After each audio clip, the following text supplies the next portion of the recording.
একটি জঙ্গলে এক সিংহ বাস করত। সিংহটি খুবই অলস ছিল। সিংহ শেয়ালকে দিয়ে তার খাবার জোগাড় করে নিত, কিন্তু যতই দিন যাচ্ছে সিংহ শেয়ালের উপর অত্যাচার ততই বাড়িয়ে দিচ্ছে। এই বেটা শিয়ালটাকে দেখো, যখনই সুযোগ পায় পায়ের উপর পা তুলে গাছের সাথে হেলান দিয়ে বসে থাকে। আর এদিকে যে ক্ষুধায় আমার পেটের মধ্যে ইঁদুর দৌড়াচ্ছে, তার খবর কে রাখবে? এই বেটা শিয়াল, এদিকে আয়।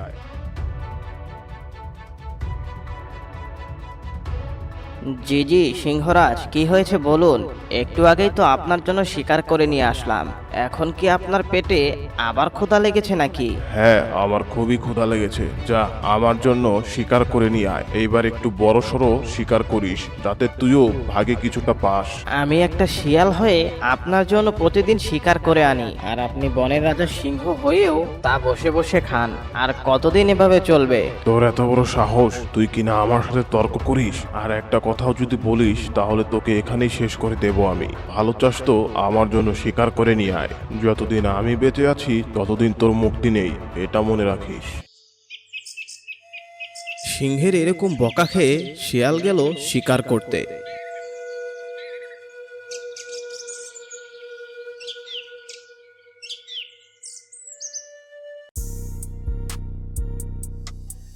শিয়াল একটি মাঠে গিয়ে পৌঁছালো, কিন্তু মাঠটি পুরোই ফাঁকা ছিল। এখনো তো দেখি মাঠে কোনো পশুই আসেনি ঘাস খেতে। তাহলে আমাকে এখানে অপেক্ষা করতে হবে। দেখি আজকে কাকে শিকার করতে পারি বোকা বানিয়ে। ছোটখাটো শিকার করলে তো ওই বেটা একাই খেয়ে ফেলবে সবকিছু। আমার ভাগ্যে কিছুই জুটবে না। এই বলে শেয়াল অপেক্ষা করতে লাগলো তার শিকারের জন্য। অনেকক্ষণ পর একটি ছাগল ওই মাঠেই ঘাস খেতে আসলো। শেয়াল ছাগলটিকে দেখে ফেললো। ওই তো একটা ছাগল, বেশ বড়সড় আছে দেখছি। যাই, গিয়ে ওকে বোকা বানিয়ে জঙ্গলের মধ্যে নিয়ে যাই। তারপর সুযোগ বুঝে শিকার করা যাবে। আজকে তাহলে কপালে একটু হলেও খাবার জুটবে। এই বলে শেয়ালটি গেল ছাগলের সাথে কথা বলতে। আরে ছাগল ভাই, কেমন আছো? তাই এই শুকনা মাঠের শুকনা ঘাসগুলো আর কতদিন খাবা? আমার সাথে চলো, তোমাকে এমন মাঠে নিয়ে যাব যে মাঠে তুমি জীবনেও যাওনি। ওই মাঠে শুধু ঘাস আর ঘাস। জঙ্গলের কোনো পশু এখনো পর্যন্ত ওই মাঠের খবর পায়নি। তা তুমি শিয়াল ওই মাঠে কিসের জন্য গিয়েছিলে? তুমি তো আর ঘাস খাও না, তাহলে তুমি ওই মাঠের খবর কিভাবে পেলে? আরে বোকা ছাগল, আমি তো প্রতিদিন ওই মাঠে বিশ্রাম নেই। এখনো যাচ্ছি ওই মাঠে বিশ্রাম নিতে, কিন্তু দেখলাম তুমি এই শুকনো মাঠের শুকনো ঘাসগুলো খাচ্ছ। তাই তো দয়া করে তোমাকে বলতে আসলাম। আর তুমি কিনা আমাকেই সন্দেহ করছো? আজকাল কারো ভালো করতে নেই। আরে না না, তোমাকে আমি সন্দেহ করছি না, শুধু জানতে চাইছিলাম তুমি খবরটা কিভাবে পেলে। তাহলে চলো, আমাকে ওই মাঠে নিয়ে চলো, দেখি কেমন ঘাস তোমার ওই মাঠে। ঠিক আছে, তুমি আমার পিছু পিছু এসো, আমি তোমাকে ওই মাঠে নিয়ে যাচ্ছি।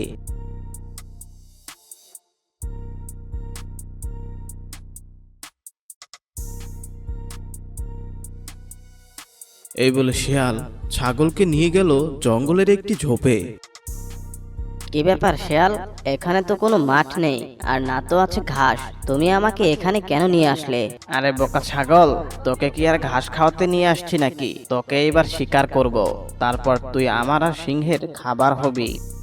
শিয়াল সুযোগের সদ্ব্যবহার করে ছাগলটিকে কামড়ে মেরে ফেলল।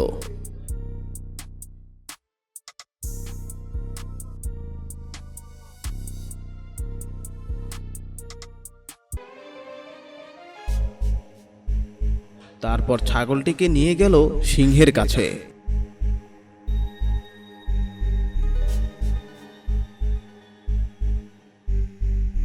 এই নিন সিংহরাজ, আপনার জন্য একটি ছাগল শিকার করে এনেছি। এইবার খেতে শুরু করুন। সিংহ ছাগল পেয়ে খেতে শুরু করলো। সিংহ এক পর্যায়ে সবটাই খেয়ে ফেলল। শিয়াল মনে করেছিল ওর জন্য একটু হলেও রাখবে, কিন্তু সিংহ পুরোটাই খেয়ে ফেলেছে। সে কি সিংহরাজ, আমার জন্য একটুও রাখলেন না? আমার তো অনেক ক্ষুধা লেগেছে, আমারও তো খাবার চাই। আরে বেটা, এনেছিস তো ছোট একটা ছাগল, তাও যদি তোর জন্য রাখি তাহলে আমি খাবো কি? তুই তো শিয়াল, চুরি করে মানুষের বাড়িতে গিয়ে মুরগি খা। এখন আমাকে একটু বিশ্রাম নিতে দে। এই বলে সিংহ শুয়ে শুয়ে বিশ্রাম নিতে লাগলো, আর শেয়াল মন খারাপ করে পাশেই বসেছিল। পরের দিন সিংহ আবার শেয়ালকে বলল, শিয়াল, তাড়াতাড়ি জঙ্গলে যা আর গিয়ে সুস্বাদু কিছু একটা শিকার করে নিয়ে আয়, আমার খুব ক্ষুধা লেগেছে। শেয়াল আর কি করবে, সিংহের কথা মতো শেয়াল আবারও শিকার করতে যায়। জঙ্গলের মধ্যে একটি হরিণ ঝোপের মধ্যে বিশ্রাম নিচ্ছিল। শেয়াল সেখানে গিয়ে উপস্থিত হলো। আমি জানতাম এই নদীর পাড়ে আসলেই কোনো না কোনো সুস্বাদু শিকার পাবোই পাবো, কারণ ওরা পানি খেতে এখানেই আসে। ওই তো একটা হরিণ, ওই বেটাকেই শিকার করি, পেছন থেকে গিয়ে খপ করে ধরে ফেলি। এই বলে শেয়াল পেছন থেকে গিয়ে হরিণটিকে খপ করে ধরে ফেললো আর শিকার করে ফেললো তাকে। বাহ, এত বড় একটা হরিণ! আজকে তো মনে হয় ওই সিংহ আমাকে না দিয়ে খাবেই না। যাই, এটাকে তাড়াতাড়ি নিয়ে সিংহের কাছে যাই। ওর আগে যদি আমি খেয়ে ফেলি হরিণটিকে, তাহলে তো ওই বেটা সিংহ আমাকেই খেয়ে ফেলবে। তাড়াতাড়ি সিংহের কাছে এই হরিণটিকে নিয়ে যাই। শেয়াল হরিণটিকে নিয়ে গেল সিংহের কাছে।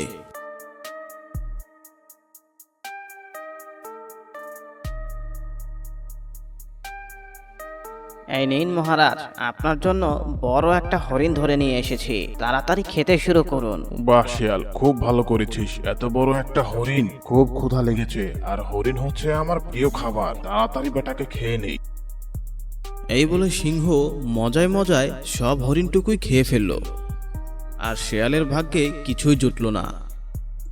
হরিণ খেয়ে সিংহ আবারও বিশ্রাম নিতে লাগলো, আর শেয়াল গাছের নিচে বসে মনে মনে ভাবতে লাগলো, ওই বেটা সিংহ যতদিন বেঁচে আছে ততদিন আমার কপালে কোনো সুখ নেই। ওই বেটাকেই সরিয়ে দিতে হবে চালাকি করে, ওর সাথে তো আর আমি শক্তিতে পেরে উঠবো না। পরের দিন সিংহ যখন শেয়ালকে আবারও শিকার করতে পাঠালো, শেয়াল কিছুক্ষণ পর খালি হাতে সিংহের কাছে ফিরে আসলো।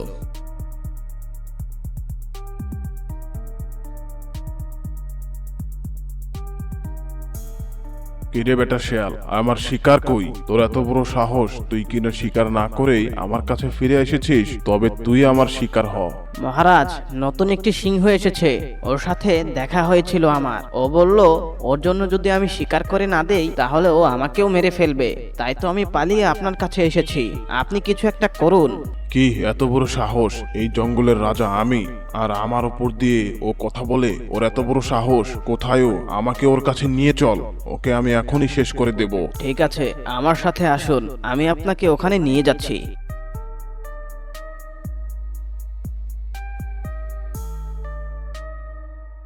এই বলে শেয়াল সিংহকে নিয়ে গেল একটি কুয়ায়। মহারাজ, ওই সিংহটা ভয় পেয়ে মনে হয় এই কুয়ার ভেতরে লুকিয়ে আছে। আপনি উকি মেরে দেখুন, ও ঠিকই আপনাকে অপমান করবে। ঠিক আছে, দাঁড়া, আমি দেখছি কোথায় ওই বেটা লুকিয়ে আছে।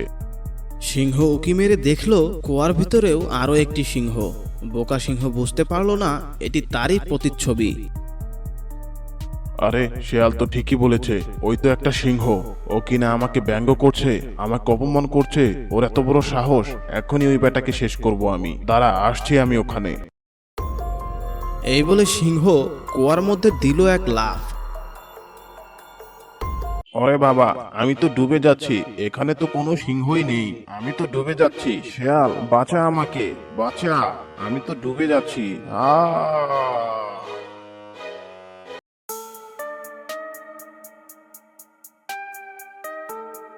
অনেক সহ্য করেছি তোর অত্যাচার, আর না, এইবার এই কুয়ার মধ্যে ডুবে মর তুই। আমি চললাম তোর গুহায়। এইবার থেকে আমি আমার নিজের শিকার নিজেই করে খাবো, আর তোর গুহার মালিক হলাম আমি।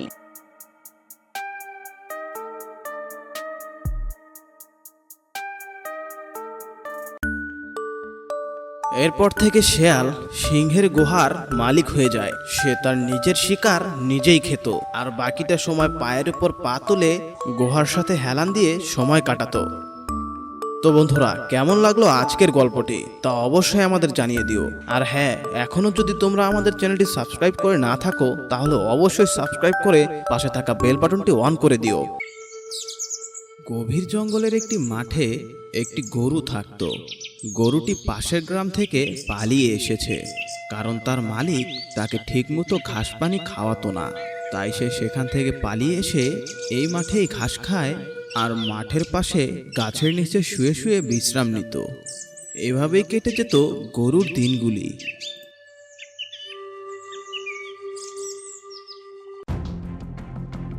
ওই জঙ্গলেই থাকতো একটি বাঘ। বাঘটি বেশ বোকা ছিল আর ছিল অলস, তাই তো বাঘের কপালে সচরাচর শিকার জুটত না। সারাদিন শুধু শুয়ে বসে থাকতে থাকতে অনেক ক্ষুধাই তো লেগে গেল।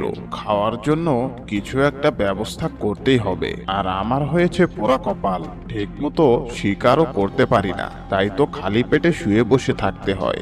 যাই জঙ্গলের মাঠের দিকটাতে ঘুরে আসি, দেখি আজকে কিছু শিকার করতে পারি কিনা। এই বলে বাঘ চলল জঙ্গলের মাঠে।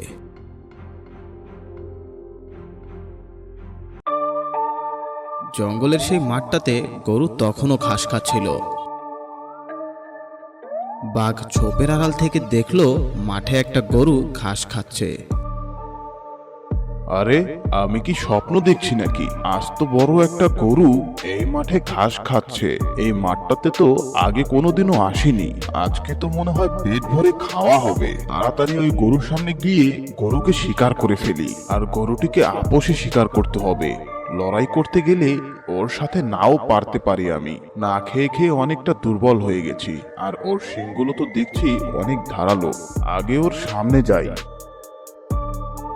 এই বলে বাঘ সোজা গরুর সামনে গেল। তারপর সে গরুকে বলতে লাগলো, মেঘ না চাইতেই বৃষ্টি। এত বড় একটা জলজন্ত গরু আমার সামনে দাঁড়িয়ে আছে। এই গরু, এখন তুই প্রস্তুত হয়ে যা।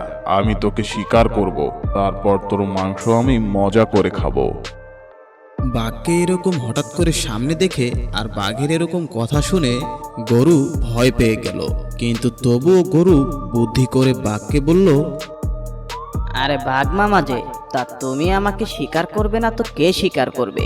এই জঙ্গলে আর কার এত বড় সাহস আছে যে আমাকে শিকার করবে? তবে আমার মনে হয় তোমার চোখের সমস্যা আছে মামা, না হলে তুমি আমাকে খেতে চাও? কেন রে? আমার তো চোখে কোনো সমস্যা নেই। তুই তো একটা গরু, তোকে শিকার করব না তো কাকে শিকার করব? তোকে শিকার করে মজা করে তোর মাংস খাবো। তা তো বুঝলাম, আমাকে শিকার করে আমার মাংস খাবে, কিন্তু তুমি কি দেখতে পাচ্ছ না আমার শরীরে তো শুধু হাড় আর হাড়? মাংস কোথায় দেখতে পেলে তুমি? এসেছিলাম এই মাঠে ঘাস খেয়ে একটু মোটা তাজা হব, কিন্তু তার আগেই তো তুমি এসে পড়লে। সে যাই হোক, আমার অনেক ক্ষুধা লেগেছে। তোকে এখনই শিকার করে এখনই খেয়ে ফেলবো। আরে মামা, এত অস্থির হচ্ছ কেন তুমি? একটু ধৈর্য ধরো। তুমি কিন্তু চাইলেই অনেকটা লাভ করতে পারো। সেটা এভাবে, এই মাঠে কিন্তু অনেক ঘাস আছে। আমি যদি 2-3 দিন এই মাঠের ঘাস খাই তাহলে আমি অনেক মোটা হব আর আমার শরীরে অনেক মাংস হবে। তখন তুমি মজা করে আমাকে খেতে পারো। তা না হয় তুই ঠিকই বলেছিস, কিন্তু তুই যদি পালিয়ে যাস তখন কি করব আমি? তখন তো আমার কপালে কিছুই জুটবে না। ছি ছি বাঘ মামা, এইটা তুমি কি বললে? তুমি হচ্ছ জঙ্গলের শক্তিশালী বাঘ, তোমার মুখে এরকম কথা মানায় না। কিন্তু আমি পালিয়ে যাব কোথায়? এই জঙ্গলেই তো আমাকে থাকতে হবে। আর তোমার হাত থেকে পালানো তো অসম্ভব, কারণ তুমি আমাকে ধরেই ফেলবে। গরুর মুখ থেকে বাঘ নিজের সম্পর্কে এত প্রশংসা শুনে বাঘ তো মহা খুশি। তাই সে বলল, আচ্ছা ঠিক আছে, যা, তোকে আমি 2 দিন সময় দিচ্ছি। এর মধ্যে এই মাঠের সবগুলো ঘাস খেয়ে ফেলবি, তারপর তোকে আমি খাবো। তাহলে এখন থেকেই তুই খাওয়া শুরু কর। আমি চললাম আমার ডেরায়। এই কথা বলে বাঘ সেখান থেকে চলে যায় আর গরুও নিজ মনে ঘাস খেতে থাকে।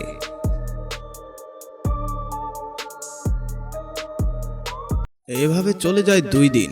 তারপর বাঘ গরুকে খেতে গরুর কাছে আসে।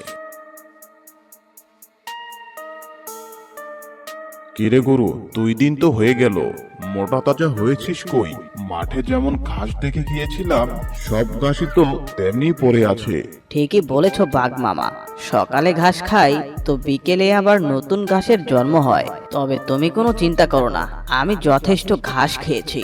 কালকে সকালের মধ্যেই আমি অনেকটা মোটা তাজা হয়ে যাব, কারণ ঘাসগুলো তো পেটে গিয়ে হজম হতে হবে। তুমি বরং কালকে এই সময় এসে আমাকে খেয়ে যেও। আরো একটা দিন অপেক্ষা করতে হবে আমাকে? আচ্ছা ঠিক আছে, আমি তোকে আরো একদিন সময় দিলাম। কালকে এই সময় মরার জন্য প্রস্তুত হয়ে যাস, আমি সঠিক সময় চলে আসব। এই কথা বলে বাঘ আবারও সেখান থেকে চলে গেল। আর গরু একা একা সেখানে দাঁড়িয়ে ভাবতে লাগলো, ওই বেটা বাঘটাকে অনেক বোকা বানিয়েছি, কিন্তু ওই বেটা বাঘ কালকে তো আর কোনো কথাই মানবে না। আর এখান থেকে যদি এখনই পালিয়ে যাই তবুও বেশি দূর যেতে পারবো না, বাঘ ঠিকই আমাকে ধরে ফেলবে। কালকে সময় সুযোগ বুঝে গাছে উঠে যাব। বাঘ তো আর গাছে উঠে আমাকে ধরতে পারবে না। তারপর সে ক্ষুধার যন্ত্রণা সহ্য না করতে পেরে এখান থেকে চলে যাবে অন্য শিকার করার জন্য। তখনই সুযোগ পাওয়া মাত্র আমি এই জঙ্গল ছেড়ে পালিয়ে অন্য জঙ্গলে চলে যাব। গরু এরকমটা বুদ্ধি করে রাখলো। পরের দিন গরু তার পরিকল্পনা অনুযায়ী মাঠের পাশে থাকা গাছটির উপর উঠলো আর অপেক্ষা করতে লাগলো বাঘের জন্য। বেশ কিছুক্ষণ পর বাঘ সেখানে এসে উপস্থিত হলো আর গরুকে গাছের উপর উঠে থাকতে দেখে বাঘ বলল,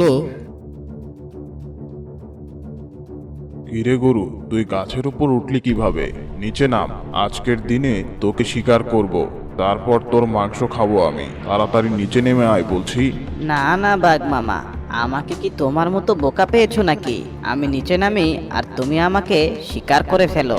অনেক খাবার খেয়ে উপরে উঠেছি, 5-10 দিন নিচে না নামলেও আমার হবে। তাহলে ঠিক আছে, দেখি তুই কতক্ষণ গাছের উপরে উঠে দাঁড়িয়ে থাকতে পারিস। আমি এখানেই বসলাম। গরু গাছের উপরেই থাকলো আর বাঘ মাটিতে বসে পড়লো। এটি রূপকথার গরু, তাই সে গাছে চড়তে পারে আর বাঘ গাছে চড়তে পারে না। এভাবেই কেটে যায় বেশ কিছু সময়, কিন্তু গরু তবুও নিচে নামে না। বাঘ এক পর্যায়ে ক্ষুধার যন্ত্রণা সহ্য করতে না পেরে সেখান থেকে চলেই গেল।